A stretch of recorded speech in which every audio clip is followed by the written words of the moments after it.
then hopefully somebody who's listening or watching can take a little bit of that and apply it to their own life. But honestly, it just usually starts with like genuine curiosity for me of like, how did you get to that point? Like to get to become the 1% of the 1% and be that talented doesn't happen by accident.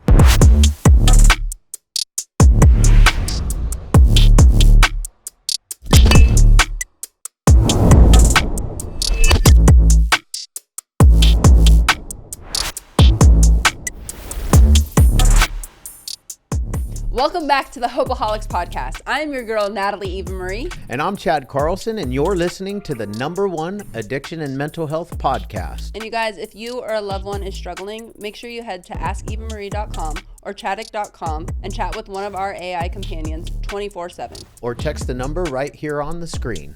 Together, we are breaking the stigma around addiction and mental health. And fighting the fentanyl epidemic. Now, let's get into the episode. Chris. Oh, we're doing it. I guess so. Oh, okay. Oh, yeah, you can put your headphones on if you want, or you don't have to. I don't want to be a headphone person. Okay, Is don't. that okay? You Yeah, really- you you shouldn't. shouldn't. You have good You hair. shouldn't either. I shouldn't either. Why? No, you have great hair. Thank you. Yeah, you don't need to wear headphones. There's something about headphones for me that I like, and it's only because your voice comes straight into my head Yeah. I like it. I understand. Keeps you like Oh, you have a locked good in, voice right? too. Yeah, he does, I get right? it. Yeah. Duh. I mean, that's what he does for a living. He won massive awards and shit for it. So I did start my career in radio Yeah. too. Like that But was see, that's what's crazy is that you have a voice and a face for TV, not for radio. what a compliment. Thank you. You're welcome. Wow. Yep. It's very kind. Yes. Thank you. He does. His voice is good, huh? Yeah. Are you thrown off? Just keep. Are you thrown off by his voice? You want to just have him talk It's to just you? in between your ears. you know Well, right I just now. I didn't know put- I you didn't know can what put to me to say sleep. after all of the nice stuff in the voice, and because what I was gonna say is that we were doing a like a commercial one time, and this the makeup lady, I said, do you need to do anything to my face? And she was like, no. She goes, you have a face for radio. Oh, wow. I mean, she was trying to be funny, I think, but What a setup you have here. This is You like it? fantastic. Yeah, this is great. How many? Look at all the cameras too. 1, 2, 3, 4, 5. 5. Yeah, that's a heck of a setup. Yeah, I mean, we just real quick about the Hopeaholics. I lost my son-in-law to fentanyl on 9/11 of 2022, and it just felt called to, offer hope to people that are still out there struggling and suffering, but also be the voice for the people that have lost their lives, because, especially at the time, and it has decreased a bit, but at the time, 300 people were dying every single day. Oof. Like every day from fentanyl. Yeah. And we didn't really hear about it, especially during that time, and until so many people started dying, and I was like, I need to get on the waves here and like let people know, Yeah. because I know what it feels like. Great thing you're doing here. Yeah, Yeah. thank you. Well, thank you Appreciate for having me on. it. Yeah, Of it's course. a pleasure. I know. We go way back. You guys Actually, So you worlds like collide. you know him. Well, I would say through social media. We met today for the very first time. Yes. Oh, exactly. really? But this is why, we always talk about pros and cons to social media. This is Yeah. a pro because we met through. I mean, he is literally known, especially in the wrestling community, for just being a phenomenal at what he does, and his long form content to just getting really deep with former superstars and people in that business. But our dear friend, Daria, aka Sonia, I was on her podcast, and then after being on her podcast, she hits me up and she's like, "Oh my gosh, I need to connect you. My boy Chris, he's amazing. I think you'd really be great on his show." And then she connected us, and then we have been chatting back and forth to make it happen. And then we had the holidays, and now we're here. Here Now, we are. Right after this, you're going to be a guest on my podcast. Yes. Which I can't wait. Mhm. I'm so excited about I'm that. scared. Don't be scared. Yeah, because he goes his interviews with wrestlers he'll be asking me some probably some heavy questions. I don't know about that. I will say, I was looking up an old email with my producer, and you were on the wish list in 2022. Wow. I was on So- a wish list. 4 years later, here we are. Wow, that's cool. I love that. It just took a friend connect. Right? friends connecting us together. Mm-hmm. Yeah. Mm-hmm. And now you're here. And now you're on the Hopeaholics. Thank you for having me. You're from Canada. Yeah, from Toronto. What made you want to move to the States? Or like, what's your backstory? Like siblings? Yeah, I have an older sister. Okay. The backstory with the career is I was just obsessed with the idea of broadcasting. I remember being 4 years old. I remember recording into like a Fisher-Price tape recorder with a little mic that came off of it. Yeah. And pretending to be the radio DJs that I heard on the radio. And that was just something that I just loved. I remember listening to Blue Jays baseball growing up on the radio, Tom Cheek and Jerry Howarth, and pretending to be them. And I think at the core of broadcasting, what I love is storytelling. And that's what podcasting is really all about too, right? Like how lucky are we to be able to sit here, share a conversation for a long length of time and actually be in it, like actually chatting with each other. Yeah. It's one of the few times in our life when you're not sitting there going, oh yeah, what's that? And looking at your phone, right? That's true. You're locked into a conversation, almost like forced to be locked into it. Mm-hmm. But broadcasting was my first real love. And I had a communication studies class in high school where we had like a TV studio in our high school. You would rotate around to the jobs. So you'd be a camera operator one day, VTR, audio person, floor director. Sometimes you were the talent. And I just loved that idea of being able to be in front of a microphone, be in front of a camera and tell a story. So long story short, went to school for communication studies, went to college for communication studies. And I had an epiphany in my senior year because I had a blast in college, living with 4 of my best friends. We had a great time. And it hit me one day that we're going to have to work when we graduate. Like once we graduate, it's not like, do you feel like going to class? It's like, you got to go to class, whether you like, or go to school or go to work, whether you like it or not, Monday to Friday, 9 to 5. And I just like in that moment went, I don't want to be one of those people who hates their job. I don't want to be one of those people who hates Sunday because you got to wake up and go to work the next day. So I just reached out to every radio station, every TV station in my college town and just said, can I come in and volunteer, see how it's done? And that was what led me to getting a volunteer job, eventually an internship, which led to me being on TV. And fortunate to be able to, here we are now 20 years later, still get to do this for a living. Wow. Oh, that's so cool. I'm pretty sure I know like the Fisher Price thing, that little thing that had a microphone. Sure. You know what I mean? Like, and that's like cool because like this is something I thought podcasting is something I never thought I would do. I public speaking has been my number one fear my entire life. Is it still? Skunks have usurped public speaking. Yeah, and the fear of falling. But now I actually enjoy it. Don't get me wrong. Like when we actually go up on a stage and public speak, I get like gnarly anxiety and we have to like, take a moment and we go, her and I usually go in the back and we pray and then and she's the same way. It's crazy because like she's actually somebody who wrestled in a bikini. Yeah. And cut promos in front of tens of thousands of people. Yeah. I mean, and that kind of stuff will make me sweat. Sure. It's cutting a promo while everybody's watching you and you're flubbering. Yeah. And you got to do takes and takes. And I love that this was just almost like a gift. It was definitely something that I fell in love with. I will say there were times, especially when you're younger, you're 10, 11, 12 years old, 13 years old, and you have to do a presentation in front of the class. And I remember like being really nervous and like holding my sheet of paper in it, like shaking there. Yeah. But then something changed in high school. And like, I loved the attention of like holding a microphone and knowing that whatever you said, you were able to elicit a response from the audience. Yeah. If it was funny, you could hear a laugh. If it, shocked them, you could hear, oh. And I just loved that idea, whether it was 10 people in the audience or 100 people or whatever the case may be. And the really interesting thing about this medium, about podcasting, is sometimes you forget what's on the other side of those cameras. Like it just feels like we're locked in right now, right? It's just the three of us just sharing a conversation here. It's like we're having lunch or something. It's a funny reminder sometimes that on the other side of those cameras is hundreds of thousands, sometimes millions of people taking in these stories. And amazing that, especially with what you guys do on this podcast, a story that is so personal to you can mean so much to somebody else that you've never even met before. I love that idea. I love that concept. I think that's like the beauty behind social media is that you can be where we are in Orange County right now and you can touch somebody and totally whether it's inspire them or give them some type of hope or encouragement of some degree of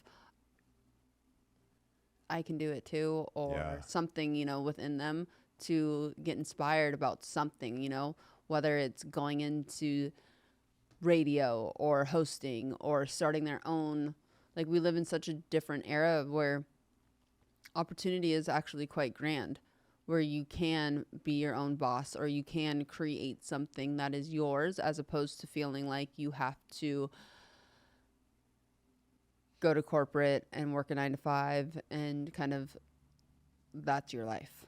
And I think that sometimes you just need to see somebody else doing that. For sure. And then once you see somebody else doing it, you go, oh, well, I could put my own spin on that and figure it out. Well, look at, it's just how humans work. Look at the person that actually ran a 4-minute mile. I love the Roger Bannister story. Right? The 4-minute mile. Yes. They thought it was impossible. Yeah, they said impossible. Yeah, they thought it couldn't be done. Could not be done. And now, like, no high way. school students can do it. Yeah. Shattering it. Yeah. So it literally takes one person to have the balls, the courage, the belief to possibly get something done. And then from there, isn't that funny? But it also goes to show that the mind is a wild thing, because it reminds me of, I'm thinking of, because Fisher Price and kids, and you, congratulations on the newest edition. Oh, thank you. It reminds me of isn't it Thomas the Train? I think I can. I can. It's like what we tell ourselves, and like the little engine things. that could, That's right. And so it's putting that self-belief and making it actually come into fruition is a real thing, because we've seen it time and time again in history, from multiple things, from the mile to businesses created to look at us having 7 million edition of the Apple phone.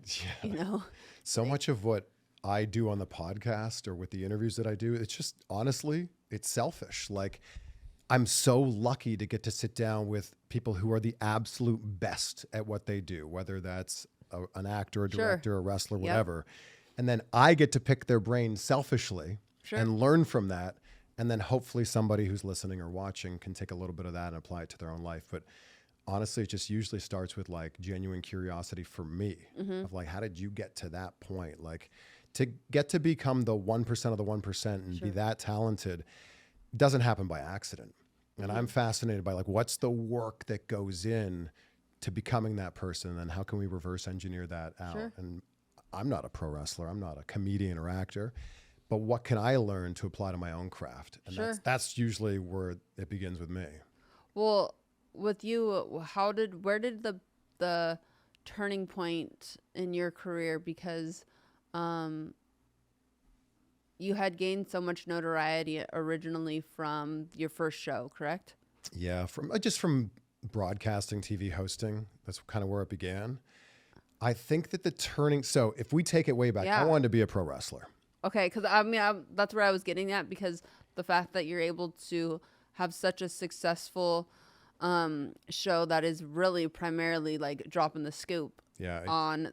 I have niched so hard down into wrestling.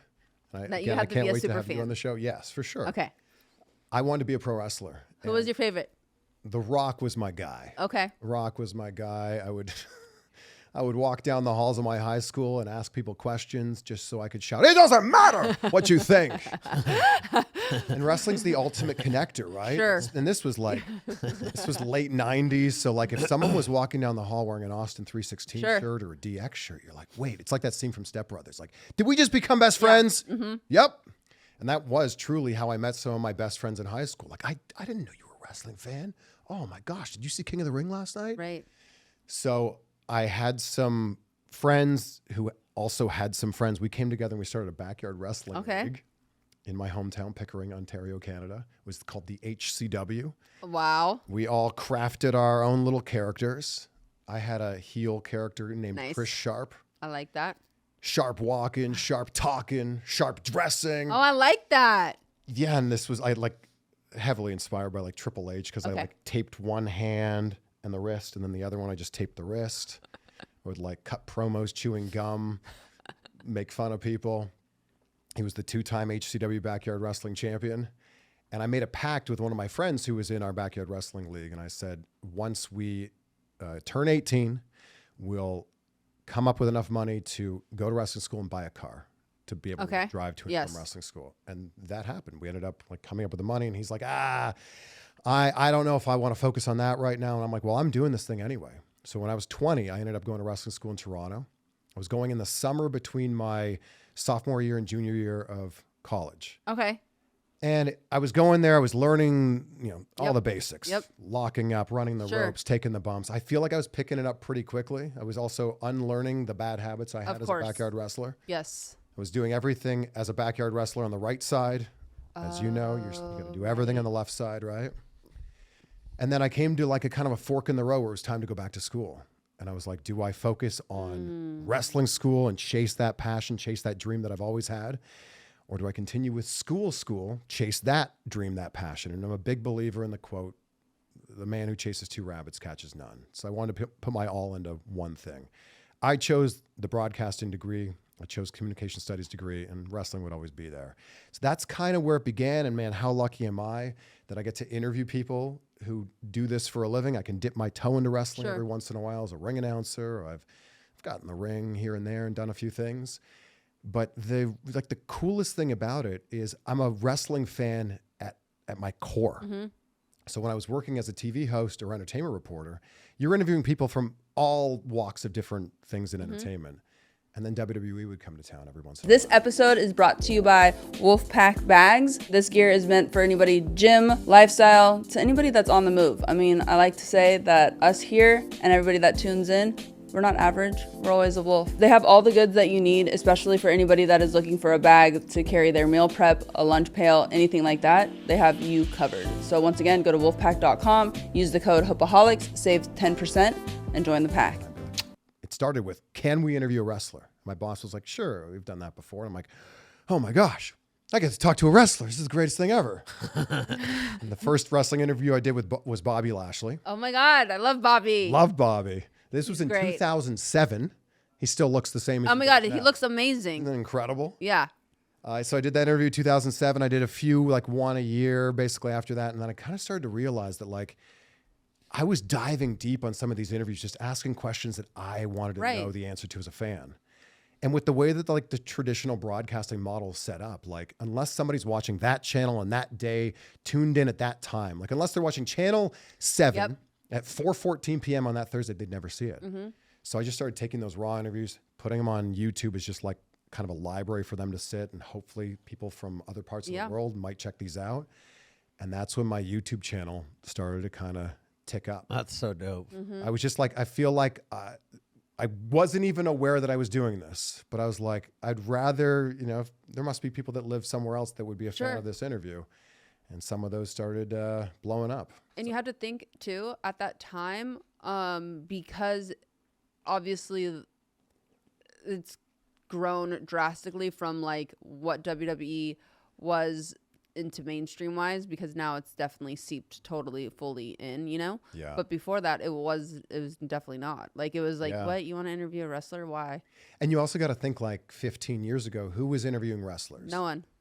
And maybe it was the local radio station, right? The local TV station. It's like, how many of those interviews did you do? Right. Yeah. It's like, it's very, and it's only usually on big time shows. Like, I mean, when you have one like WrestleMania or a SummerSlam or something large, not your typical like, maybe pay-per-views, but. Or maybe you're in a small to mid-sized market and they're trying to move tickets. Right. But I was in Cleveland at that time. I was hosting an entertainment segment on the CBS station there. So like when a wrestler would come to town, it wouldn't just be, hey, SmackDown's in town, get your tickets for the show tonight. I'd be like, bro, I got to ask you about SummerSlam 99. And they'd be like, what? And it was like I was speaking their language. For sure. So that would really open things up. And then I also had some interviews with some like big celebrities at that point in time, like Twilight movies were huge. Wow. Oh, yeah. Hunger Game movies. Fast forward a little bit, like Batman versus Superman, Justice League. And like, I remember doing an interview with like Ben Affleck and like running to my laptop and trying to be the first one to upload it. Sure. Because the first one that would upload it would get the most views. Yep. So I was just kind of riding that, playing that game of like, can I ask questions fans care about? And right. Can I upload it first? And you did. It worked. That's so like genius, because now I feel like wrestling has crossed over with. There's so many podcasts now. And there are so many, and look how many are in WWE. Like Cody has a podcast, Undertaker, Steph, Logan Paul. Yeah, it's a lot of them. They definitely hopped on board, but I think WWE had to. Logan Paul did podcasting before he was in the WWE. He did. He crushed it in the podcasting. Oh, for arena. sure. Yep. And now I feel like I mean, I don't know how I felt about Logan Paul my whole life, but like I really like those guys now just because of the fact that they know how to market like a mofo, and I'm really impressed with his agility and athletic. Like his athleticism. Yeah, I mean, in the he's WWE. pretty phenomenal. Look, you cannot deny Logan Paul's athleticism. Period. He was put on this earth to do this. He's had insane. less than 30 matches, I think. All of them in WWE, by the way. And they're all like, good luck trying to shit on him, because I think that you're just. I mean, his backflip off the top rope. So clean. Like, so clean. dude, it's actually. And people don't know. Like, yeah. That's dangerous. Well, I think that's what's cool too about you is that, like, yes, you're a fan, but also you have stepped in the ring. Like, you have done what a lot of people that have, whether it's opinions or whatever, haven't even done a thing. And that's what's so interesting about pro wrestling specifically, because if we're watching the NBA, chances are we've dribbled a basketball, we've shot a basketball, right? If we're watching the Super Bowl this Sunday, we've thrown a football, we've played catch, right? Baseball, hockey, same thing. If you're watching pro wrestling, odds are you've never even stepped into the ring. You don't know what the ropes feel like. You've never even touched the canvas. And I feel grateful that I've been in there and taken those bumps and ran the ropes and got the bruises to show for it.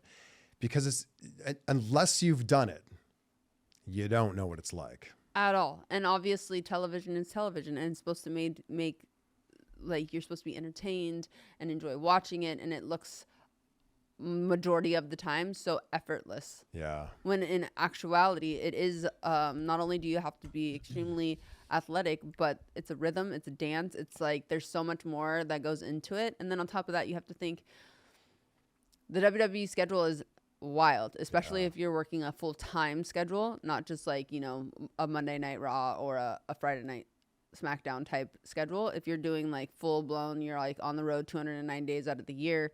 So you also have to think, and then crowds, adrenaline, time cuts, commercials, all of that plays in, and it's live television. So when you walk out of Gorilla, it's like go time, and you have to be able to pivot and flip on a dime, and also make sure that you're not hurting yourself or another human being. So there's a lot of tell a story. And tell a story and actually make it believable. Yeah. Stay in your character, not break. And like, there's so many elements that go into the business where the final product, that's why it's like, everyone has such emotional moments, because when you do have those big, like finishing off like the Royal Rumble, like I'm so happy for Liv, like, you do so many things, and some of it is not the best.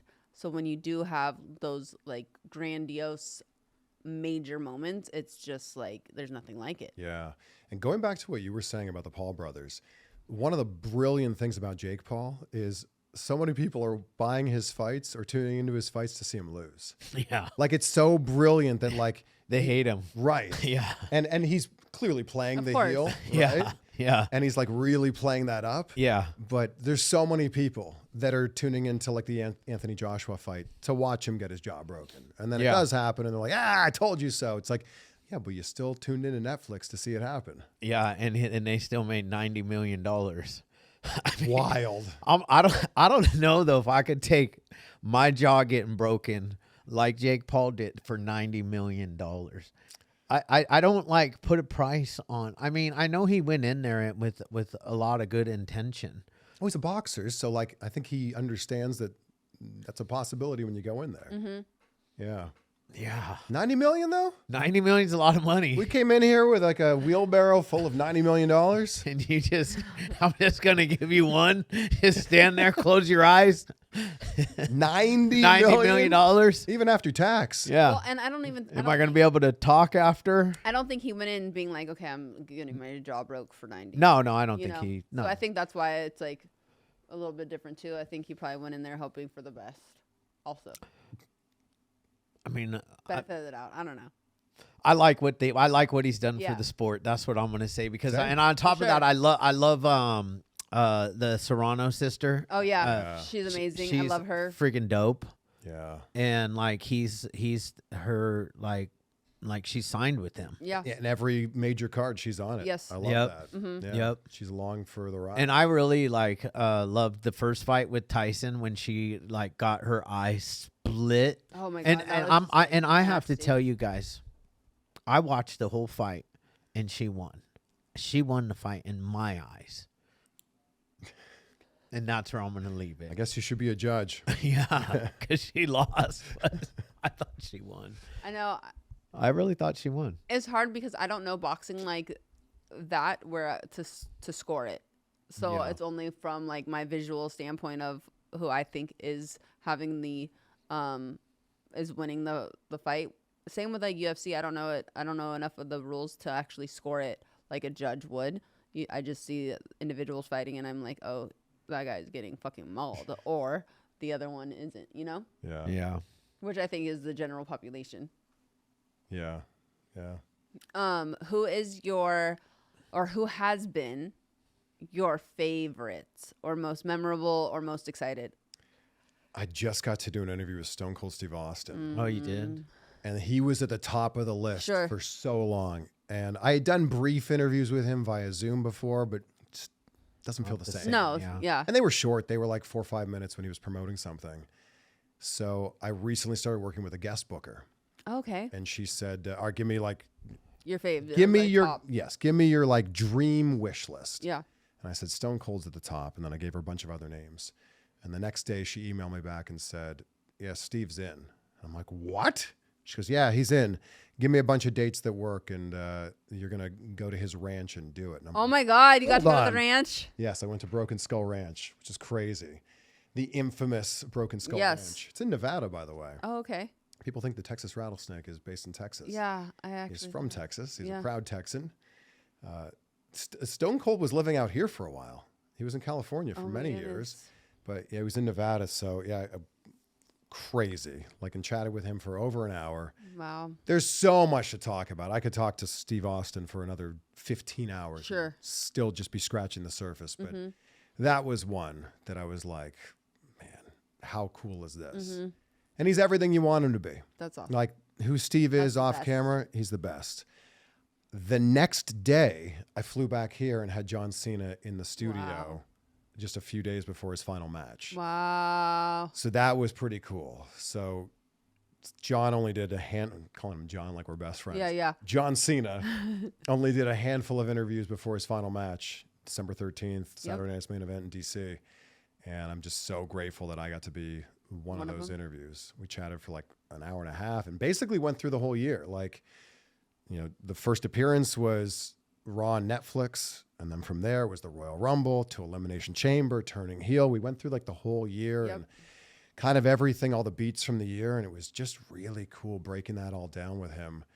And then afterwards, I was there at WrestleMania this year. Okay. And I actually randomly got a ticket stub from night 2, which is so rare to have a ticket stub. And I was like, if I have a ticket stub, I'm going to bring this to the interview. And I got him to sign it afterwards. So I got him to rad. sign, and he wrote on it, "Never seen 17," which just to me meant a ton. And you've interacted with John Yeah. Cena many times. Have you met him yet? No. Oh, he's the best. He's just so gracious with his time too. Like from the second he walked in, he was locked in. Yes. And he was like, gave me every second of every minute that he was there for. And what a great conversation. I will not have a better 24 hours in my professional career than Stone Cold at his ranch one day to then John Cena in studio the next day. I mean, incredible. Yeah, Yeah. that's rad. And it's also because going off of like right before John saying, you know, I'm out. Yeah. Yeah, I think the last interview he did was with Pat McAfee, but I Okay. was the one right before that. Wow. Oh, Pat. Yeah, crazy. Oh, Pat. Yeah. Pat McAfee's hilarious because he does College Game Day, right? Yeah. What a blast. I love that dude. He always takes his shirt off. He's wild. He's a wild dude. And it's like it'll be like freezing outside. He's just shirtless. My wife and I tune in for the kick through the uprights. Yeah. I don't. Does that normally play at a certain time? I don't know. Like, is that in the 8 o'clock, 9 o'clock, 10 o'clock hour, whatever it is? Yeah. We'll just be kind of like flipping back and forth. Has it happened yet? Has it happened? Because I feel like I could do that. Yeah, I know. I don't know if I want to give it a try. Me I'd give it a too. try. I'd give it a try for $10, let Yeah, alone I know, right? 100,000 or $500,000 or Right. whatever he's giving What are away. they giving away? It's different every time, but like sometimes it's like $1 million. $1 million? Or sometimes it's it'll be like, college students, right? Yeah. That they pick. yeah, and they'll line up, and then it's a raffle. Sometimes it'll be like it's 200,000, Yeah. and they miss it, and they'll be like, "All right, if you hit it this time, it's 400,000." It's insane. Really? Yeah, It's kind of like when you go to like the basketball games and they do the half court, Oh, yeah. the half court but shot. that feels like that's a real like difficult thing. I agree. Kicking it through the uprights. I feel like anybody who's somewhat athletic That's what I think too. and has kicked a ball, you got a chance at least. It's funny that How far are they kicking it I think from? it's No, 33 yards. 33 yards, Right, So which- which would be the normal field goal, basically. The right? extra point, I think. the extra Yeah, point, right? yeah. I think it is I like think an that's actual what it is. Yeah, field- the extra, like a the real extra field goal. point. Yeah. What do you got? I don't know. White I marks just all saw over it. you. Yeah. Shoulder off. Why didn't you tell me? I don't know. I didn't see it until you started rubbing it.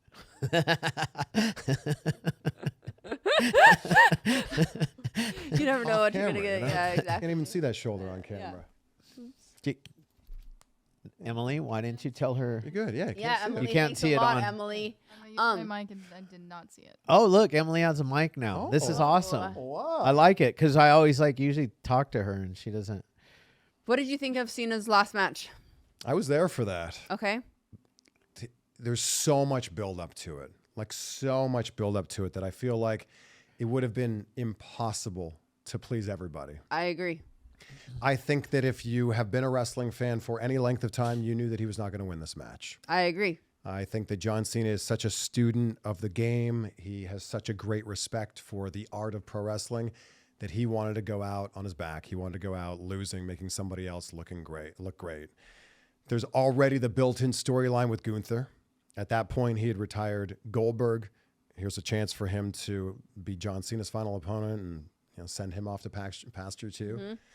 And just recently, he also retired AJ Styles. So there's a real career killer storyline going on there. I thought that match was so well done. Like it told such a great story.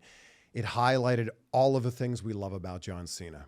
We saw John Cena's greatest hits in there. And I think that the final moments of the match, the little smile Yep. and then the tap out, it was poetic. I think it was John Cena basically saying, I had a really good run. Smiling, thinking about that, and then going, all right, it's time to pass the torch on to the next generation. I loved it. I think there's a lot of different ways that it could have gone. I would have to imagine that was a John Cena decision, and I really enjoyed it. I thought so too. So many people were upset, but I look at it like, so let's just say he won. Well, what do you do with that? Yeah. It's just kind of like, I don't know. I feel like you're passing the torch. And I think it's also a way of saying he's not Super Cena anymore, No, he's not. right? Like Super Cena can be defeated. And when you really break it down to like a granular level, Gunther is the ultimate John Cena heel. Like prototypical, like built in a lab. For sure. That is the guy who, like, if this was 10, 15 years ago, you would have like pit them against each other. So I think it makes perfect sense. Yeah, I did too. I thought it was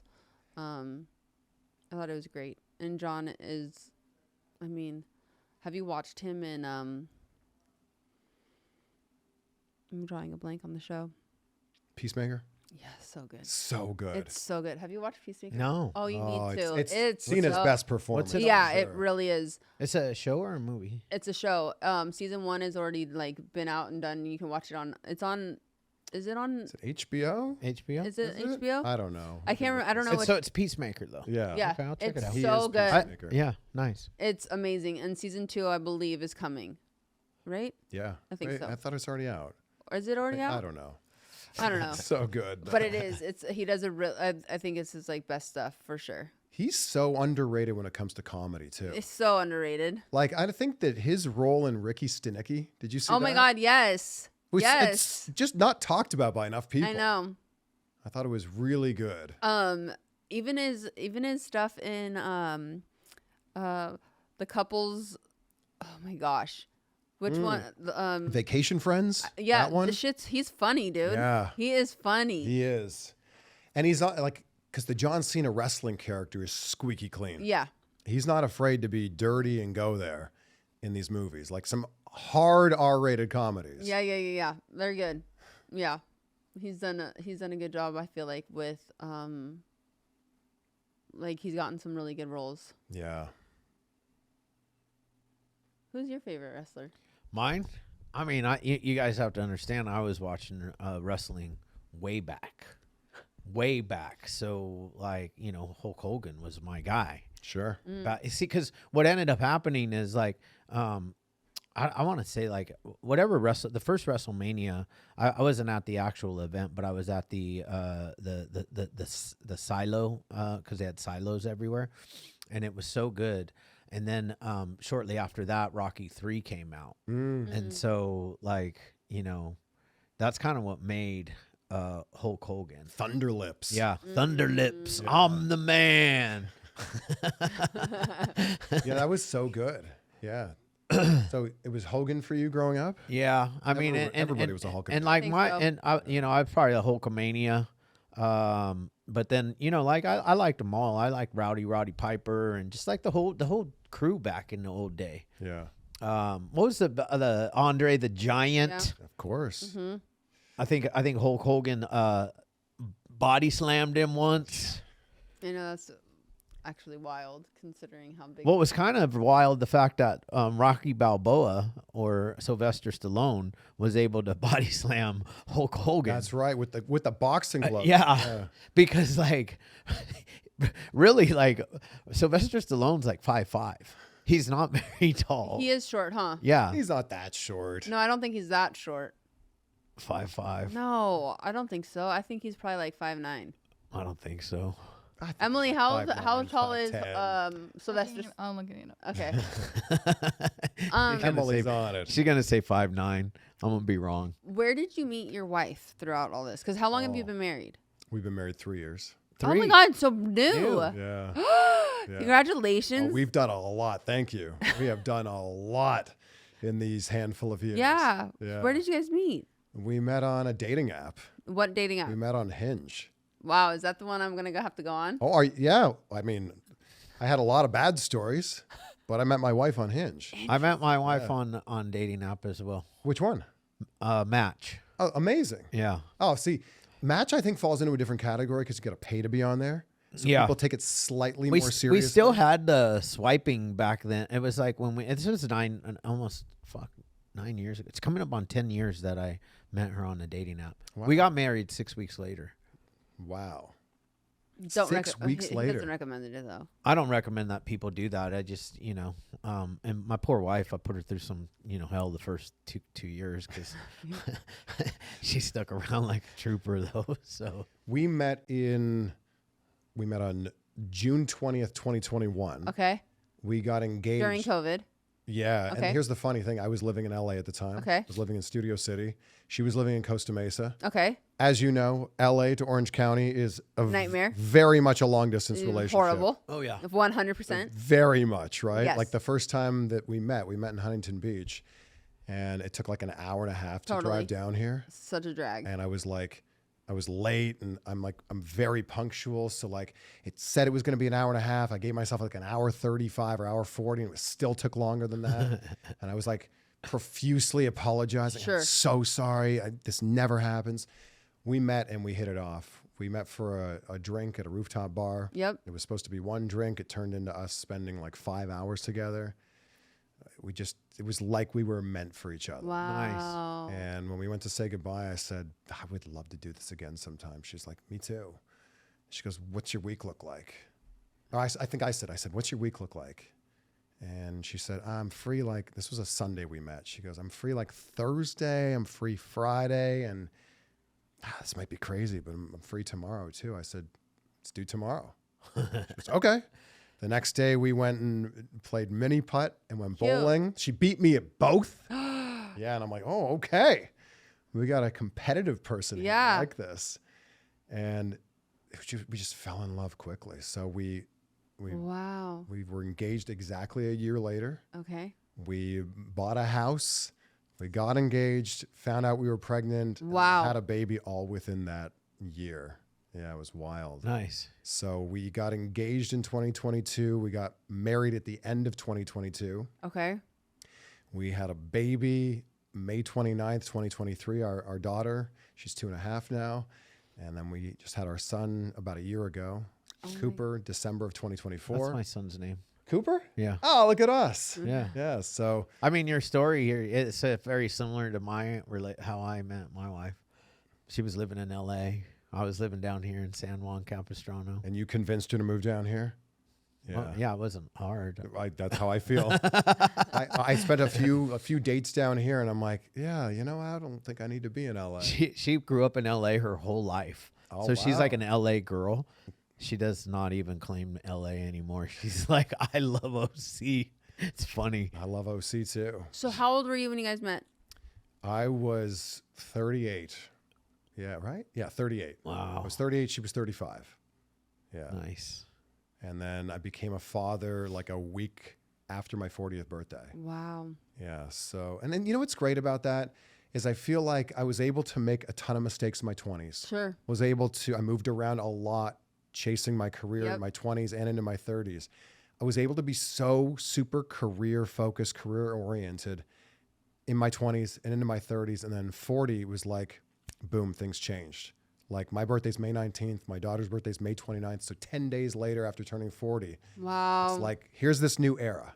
I'm in my dad era now, Yeah. And obviously still very career focused, and I'm very career oriented in that respect, but nothing beats being a dad. Yeah. Yeah.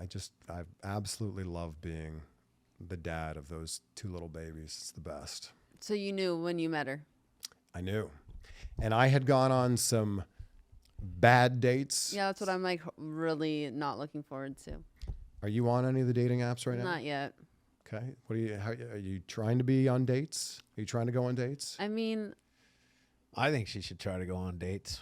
I do. it just And I seems think dating so- apps are great. I just think it's a drag. Because what's cool about dating apps, especially like for a girl, you can have, you can start to get your pool of people and have a few conversations, and it's got to be simple, quick dates though, like, because you can tell. And I went on 10 bad dates before I met. Yeah. And I did this in a week. I was just like, Wow. I'm gonna power Isn't date. that crazy? Wow. I was like, I'm gonna power date, and I went out on 10 dates in 7 days. So I had a lunch date and then a dinner date. Look at you. Wow. And they were all terrible. All 10 That's like that all one- 10 of them. I think there's a lot of pros and cons to dating apps. I think one of the pros is you're casting a wider net. You're meeting people you would not meet within your day-to-day life. Yeah. Huge pro there, right? One of the massive cons is you start to create a story about people on there from the 5 photos and the 5 prompts, right? Like if they tick enough of your boxes, you're going, oh, wow, look at Natalie. Oh, yeah, she's my type. And oh my goodness, there's a photo of her with her dog. I love dogs. And you start to create this story of like, wow, Valentine's Day is around the corner. That's It is. really feels like It someone actually is. I could spend Valentine's Day with. Could you imagine if we could do 4th of July and I could introduce her to my family? And you start creating the story and you haven't even messaged the person. And then maybe you do send a few messages and you're like, oh, wow. Well, they kind of react the same way that I do. And they use emojis like I do. Oh, we could really have something here. And then they never respond ever again. Or you could go on one date and be like, that person totally sucks. And I just wasted the last week or 2 or 3 or whatever happens to be. So yeah, I think that there's great parts about it, but there's nothing better than just meeting someone and you feel their vibe and you feel their energy and you go, this is either going to work or it's not. And you can just immediately figure it out or not. It was pretty quick for me too. And I had You got married in 6 weeks. but I had non-negotiables, I had non-negotiables on my list, I just show up and they're fucking stoned. And I'm like, I'm not doing stoned. Oh yeah, that's no. It was a no. That would be a no. I would be like, nice to meet you, goodbye. Yeah. I also feel like in a bigger city, it's tougher because there's the paradox of choice, right? Like having lots of choices is great, but at the same time, having lots of choices means you have lots of choices. Yeah, for sure. So as soon as that, things start to fall out of favor, you go, I'll just go back on the For apps. sure. I'm going to find my future wife or future husband on the apps. Mm-hmm. Like this is why they say Costco is great, because when you go to Costco, you can either buy Heinz ketchup or Kirkland brand ketchup. That's it. Yeah. There's two choices. Yeah. You're going to buy one or the other. I'm going with Kirkland. Sure. Because it's made by Heinz anyways. But when you go to Vaughn's or Sure. Ralph's or whatever grocery store, Trader Joe's, you have 40 things to choose from. That's the paradox of choice. And I think that the dating apps are tough because you're like, I don't know, I want someone who's this height to this height, that lives this many miles away, that has this type of education. If that person walked in here right now and you guys just hit it off. Yeah, and it's crazy too because you don't want to limit yourself to. I love the height thing because I'm short. I'm like 5'7", and a lot of girls had on their thing swipe left if you're 5'9" or below, and so many of these girls missed out on probably the man of their dreams. Like I like to say that because my wife, I ended up marrying a woman that's 5'9", Taller than you. Yeah, What happens when she wears heels? I love it. I have zero, it doesn't bother me. Yeah. What I like is taller men oftentimes think that they can grab her attention while I'm holding her hand and escorting her through a hotel lobby or whatever, and it ain't happening. And I love that because it probably makes them feel a certain way. I wouldn't mess with you. You have a real confidence about you. Thank you. Yeah. Don't tell him that. Fuck. We don't need to add to his. We need to deflate the balloon a little bit, okay? I work on that daily. Okay, Zaddy. Yeah, exactly. What have I walked into here? So no, I need to do a backstory now that you put that out there. So I have amazing gay makeup and hair friends, right? That do my makeup and my. They do a fantastic job. They Thank do. you Yeah. very much. So I'm doing a Zoom one day while they're getting me ready, and Chad's obviously on the Zoom, and I'm in the makeup chair or whatever, and they all of a sudden one of them they're both kind of stopping and paying attention to my Zoom, which is odd because I've taken phone calls and stuff with them and they're no problem just doing myself, and I'm like, what in the fuck are they doing? So they're literally engaging into my Zoom call. And I'm like, what is going on? So then, lo and behold, it's because Chad was talking. And then they started saying all of these crazy things about Chad that I'm like, I don't want to hear. And then one of them being... Zaddy. He's there, the Zaddy. He's there, Zaddy. And so I didn't even know what a Zaddy was. So I regret... R1. Chat GPT, that bad boy. I regret when I got into the office... I gave the compliment and I used the word zaddy, and so now it's just I should have. It's spiraled. It spiraled because now he loves it. Play into it.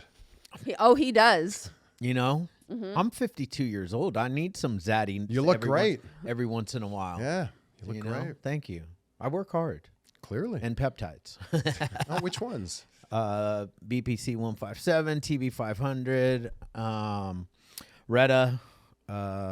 I also keep my testosterone levels at a young man's rate, and NAD. NAD. Oh, NAD and MOTS-C. I do a lot of longevity ones too. I have not dipped my toe into this world yet. I'm the longevity on the ones are I love. The MOTS-C is my favorite, and you just kind of it goes in and repairs your cells at the. Oh, and I do the one for skin and hair and nails. Oh, didn't help with you were posting hair. about these Yes, recently. so I originally was with another company, and then they really are life-changing for sure, peptides, just because it's our own body naturally produces them. Exactly. Yeah. And then as we age, they stop. Decrease, Yeah. especially for women, like collagen and from skin, hair, nails, all the things we drop. I think it's 20% a year or something. Don't quote me on that. It's something dramatic that we lose a percentage as we age. So then just, being able to stay on top of that. And I think also too, as women age, especially from 38 and up, you're going into like perimenopause, menopause, and those that's when your hormone levels are kind of out of control and going into your regular primary care physician. They're not checking your like estrogen, your testosterone, all of these levels that need to be firing on all cylinders for you not to be cuckoo for Cocoa Puffs. And that's my rationale for, like during COVID, you have these women that were labeled like Karens. I swear to God, I think, just my opinion, their hormone levels are not right. And they're like taking wrong medication, meaning like pharmaceuticals, and doctors are giving them like the Xanax and the antidepressants, and they're like mixing these combos, making them literally like an insane person, because there's too many people acting very erratic. That's my rationale to it. That's your hypotenuse. I think so. I think it's kind of correct. I like it. I can go with that. Like Right? I'm not a fan of big pharma. Like one of the things when I went on peptides. So when I met Natalie, I literally blessed this man's life. my blood pressure was like through the roof. They were trying to get me on pharmaceutical blood pressure medicine, statins. Yeah, and I was like, I took one like the rest time of his life, and I literally like nodded out, looking like I was high on drugs in the middle of the office, which is not good when you run a rehab center. Facility. Sure. So, anyways, I had met Natalie, and they kind of pushed me over to like Gary Brecka stuff, and then I started following his, and I started eating all organic, single ingredient food, which actually took my blood pressure down. But if you look at the podcast that Natalie and I did 3 years ago almost, when she came on, I look 10 years older than I do now. Wow. It's crazy. Wow. Well, I'm some of it's beard dye, I'm not gonna lie, but well, that looks good. Shout too. out to Just for Men. yeah, Just for can we get Give a us Just for sponsorship? Men sponsorship? That'd That would be really good. great. We'll just take whatever. For sure. I could also Can you use get them. pink hair dye? Well, I could use them who's too your- because they can. I think they do like gray cover-ups, so I could like, do a little touch. We're I can see asking for pink. promos while we're on the podcast. Anybody? Pink in there. Right? That's good. Yeah. And the logo, man, when we brought her on, the logo, it was black and white, and now I realize that you need a spark of color inside. For of your sure. logo. You got to put your beard on here. Yeah, it's Just He the stubble had beard. just grew this though. This is- when this is- we this started. length He is had brand more of a new. subtle. yeah. Yeah, I rocking it. kind of rocked it like that for. You quite a have while. the nice. You have the nice subtle. You have like a nice full, nice like manly. It's called 5 o'clock shut up. 5 o'clock shadow. Yeah, I just haven't shaved in 5 days. I'm starting to see quite a few more grays coming in over here, and I'm like, oh, maybe we need to shave more frequently. You don't though. Like considering. Wait, do you dye your hair at all? No, I'm not yet. Really? That's you'll- impressive. You'll see some poking in over here. Because you have really I heard nice if you black I heard hair. if you pluck them though, to grow back. You think? I heard that too. Huh? I don't think that's true. I don't but think that's I've true heard either. That too. I heard being a kid. I heard if it grays, it stays. So you shouldn't be trying to pluck them. Wait, but then I heard that Yeah, it's to keep it. gray hair is reversible. Huberman did a podcast about, and it also is like almost we create our own gray hair by being stressed and like all of these other little. Yeah. It's kind of crazy because now that I don't have any gray hairs on my face, very, very few, I'm not as stressed. I feel like I like to keep my stress levels pretty low. I like to say to my wife, I'll stress out for the both of us. She's like, the problem is you don't have any stress. I'm like, exactly. I'll stress for the both of them. I'll worry for the both of us. I love that. We'll be fine. That's great. Totally fine. That's great. But yeah, I need to shave the. Well, I mean, I think I should let you guys do your podcast. I just, it's been really a pleasure getting to know you. Great Yeah. getting to know you as well. You're a great guy. Well, you as well. And congrats on what both of you guys are doing with the Hopeaholics podcast and Yeah, he's everything you're doing within this building as well. Yeah, thank you. He's Thank stuck you. with me. Yeah, I've got an entire thing of notes that we're going to go I'm through. scared. it's. Oh, I can't wait to watch this. you haven't done live, a lot of but- wrestling podcasts. I really right? don't. Sonia said the same thing to me. She's like, you really need to go on people's podcasts. And I think you need to pick and choose which ones. yeah, And like also like, are you on there because you want to return to wrestling? Are you on there because you want to talk about your greatest hits? Are you on there because you want to promote what you're doing with Hopeaholics? I think you got to think about that too. Yeah. I want her to promote Hopeaholics, but I also want her to return to wrestling. Would you return? Just like a short period. I mean, of course. Are you gonna? Is that one of your questions? That's Yeah. Of course, I would. Maybe we should put these out around the same time. When will this episode air? Actually, It's Emily can tell. like late March. Late March, but okay. also when would because we can swap stuff. Oh yeah. Yeah. We have I that don't know. ability. I don't know if I have enough in the can to do late March, but maybe we put this out in the next few weeks. We could. We could. Yeah. Hype up the fact that I'll be on your show. Yeah. Yeah. We could That'd be totally cool. could do that. Oh yeah, and we can do a little cross promo. Sure. I will tag you as a collaborator Yeah. in every clip, so much so that you will get sick of accepting those collaborator See, that's what we posts. need to do with our guests because we don't do that enough. Because Sonia did it to me, and like there was time To the point where she got annoyed. Yeah, to the point where I was like, "Hey, girl, I'm not doing it anymore." Because there was so much, but that's the whole point. I think also of guests wanting to come on to certain shows that, especially who have following, because it's like a vast majority of shows. It's not like you're getting paid to do it. You're doing it to like self promote and also to go on somebody else's platform. So of course, why wouldn't you collab with them? I'm also fully aware that asking someone to listen to an hour-long podcast Completely. it's huge ask, right? Right. If I were to text you, oh, this podcast with so-and-so was sure. incredible, and you clicked on the link and it was an hour and 17 minutes, Not doing you it. are not even starting it. Not doing it. But if I sent you a clip from that same podcast and it was 34 seconds, chances are you're going to watch that whole clip. For sure. So I like to think of clips as the breadcrumbs. I can get you to nibble on a breadcrumb, right?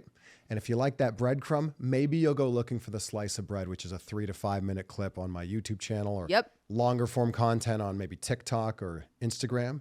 And if you really like the slice of bread, you're going to go ahead. You go look for that loaf of bread. I couldn't agree more. Full episode. So we'll clip a ton. Like I bet our episode will have 15, 20, 25 clips. I clipped something like 40 from the episode with Stone Cold. Yeah, I would have too, And for sure. he collaborated on like 15 of them. Whoa. Oh. And like every time I will when you tag someone, it shows up in your messages. Yep.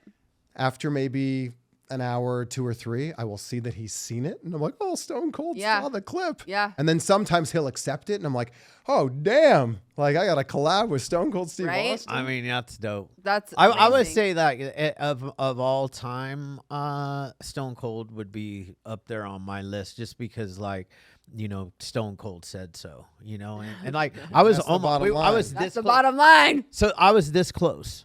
I almost bought the whole fucking. I wanted to get the expensive costume. I wouldn't allow this. And we were gonna do. We were gonna bring back because we do Costco hauls every week on Instagram, and we go into Costco and we whatever. It's just different every week. But during Halloween we did costumes every week for October, and You went into Costco in costume? Yeah. Yeah, Oh. we were Napoleon Dynamite one. Yeah. We were. My lips are real bad. Yeah. The Napoleon Dynamite one was the best, dude. It was like it was awesome. so good. Yeah. We do this because he wanted to be. I wanted to be Stone Cold. I want to be Stone Cold, and I wanted. You got the right haircut. I wanted her to go in as Eva Marie and pull out one of her real wrestling outfits that she has. That might be a little risque for See? Costco. Thank you. That's what I said. I was like, I can't. I mean, like that's nuts. We got kicked out For sure. They would have loved it. Would you have dyed your hair red for this? I possibly would have put my red wig on because I have one that matches exactly. Okay. I know. So if we're gonna go big, we're gonna go big. But I also am not trying to get arrested in Costco. Yeah. I don't know. Yeah, What's happening here? All press is good press. All press That's is what they good. say. That's what they say. They do say that. They do. I don't know. I'm sure some people with famous mugshots would disagree with you. All right, man. Thank you so much. Yes, Oh, thank you thank so you. much. You guys are the best.